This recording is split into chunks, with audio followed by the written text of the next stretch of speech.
ഈ ബജറ്റ് അവതരണം കേട്ടപ്പോൾ ചിരിക്കണോ കരയണോ എന്ന് തീരുമാനിക്കാൻ പറ്റാത്തൊരവസ്ഥയിലാണ്. കാരണം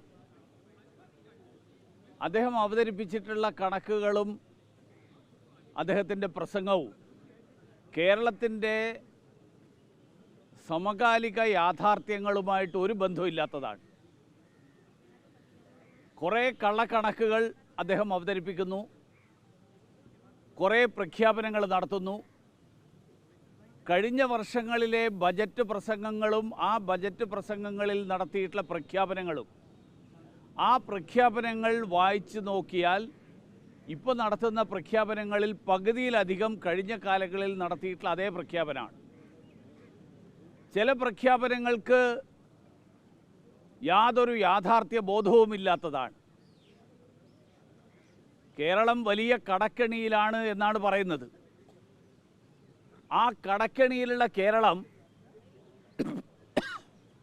ഇടുക്കിയിൽ ലൈറ്റ് ആൻഡ് സൗണ്ട് ഷോ നടത്തും, അതിനു വേണ്ടിയിട്ട് 5-10 കോടി രൂപ മാറ്റി വെച്ചിട്ടുണ്ട്.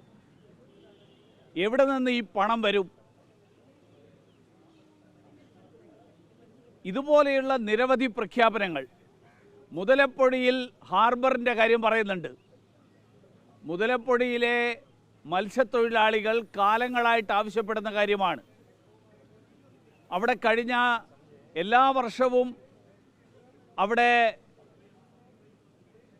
മത്സ്യത്തൊഴിലാളികളുടെ പ്രശ്നങ്ങൾ പരിഹരിക്കാൻ ആവശ്യമായിട്ടുള്ള നടപടികളെടുക്കും എന്ന് പറയുക എന്നുള്ളതല്ലാതെ ഒരു ശ്രമവും നടന്നിട്ടില്ല.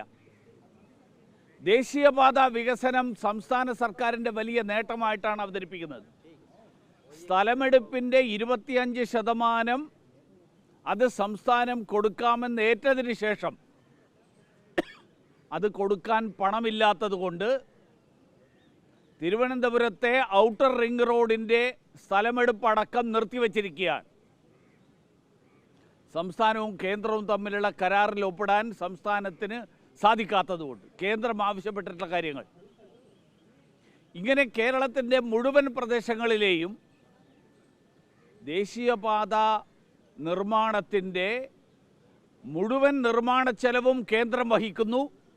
സ്ഥലമെടുപ്പിൻ്റെ 25% മാത്രം വഹിക്കുന്ന സംസ്ഥാനം അത് സംസ്ഥാനത്തിൻ്റെ നേട്ടമായിട്ട് അവതരിപ്പിക്കുന്നു. 57,000 കോടിയുടെ കണക്ക് ഇന്ന് വീണ്ടും ആവർത്തിച്ചിട്ടുണ്ട്. ഈ പച്ചക്കള്ളം നിയമസഭാ വേദിയിൽ അവതരിപ്പിക്കാൻ അല്പമെങ്കിലും ഉളുപ്പുണ്ടെങ്കിൽ ഒരു മന്ത്രിയും അതിന് തയ്യാറാവില്ല. ഈ തരത്തിൽ പച്ചക്കള്ളങ്ങളും യാഥാർത്ഥ്യവുമായിട്ട് ബന്ധമില്ലാത്ത കുറേ സ്വപ്നങ്ങളും ഇതെല്ലാം അവതരിപ്പിച്ചുകൊണ്ട് കേരളത്തിലെ ജനങ്ങളെ എക്കാലവും വിഡ്ഢികളാക്കാം എന്നാണ് ധരിക്കുന്നതെങ്കിൽ കേരളത്തിലെ ജനങ്ങൾ ഇത് കണ്ടിട്ട് ആകെ 2 സംശയമേ ഉള്ളൂ. ഒന്ന്, ഒരുപക്ഷെ ഈ ദശകത്തിലെ വലിയ തമാശയാണ് ഈ ബജറ്റ്, അതുകൊണ്ട് ചിരിക്കണോ എന്ന് സംശയമുണ്ട്.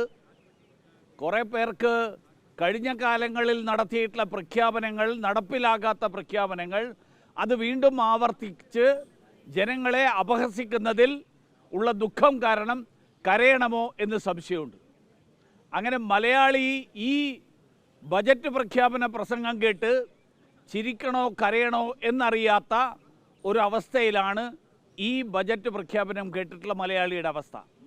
അതുകൊണ്ട് സംസ്ഥാന സർക്കാർ യാഥാർത്ഥ്യബോധത്തോടുകൂടി കേരളത്തിൻ്റെ മൂലധന നിക്ഷേപം വർദ്ധിപ്പിക്കാൻ വേണ്ടിയിട്ട് എന്ത് നടപടികളെടുക്കുന്നു, കേരളത്തിൻ്റെ കടക്കെണി കുറക്കാൻ വേണ്ടിയിട്ട് എന്ത് നടപടിയെടുക്കുന്നു, കേരളത്തിൻ്റെ നികുതി പിരിവ് ഊർജിതമാക്കാൻ വേണ്ടിയിട്ട് എന്ത് നടപടിയെടുക്കുന്നു, അതിനു വേണ്ടിയിട്ടുള്ള പദ്ധതികൾ എന്തൊക്കെയാണ് എന്നുള്ളത് യാഥാർത്ഥ്യബോധത്തോടുകൂടി അവതരിപ്പിച്ചിരുന്നുവെങ്കിൽ കേരളത്തിലെ ജനങ്ങൾക്ക് ഈ സർക്കാരിനെ കുറിച്ച് എന്തെങ്കിലും ഒരു പ്രതീക്ഷയുണ്ട് എന്നുള്ള തോന്നലെങ്കിലും ഉണ്ടാകുമായിരുന്നു.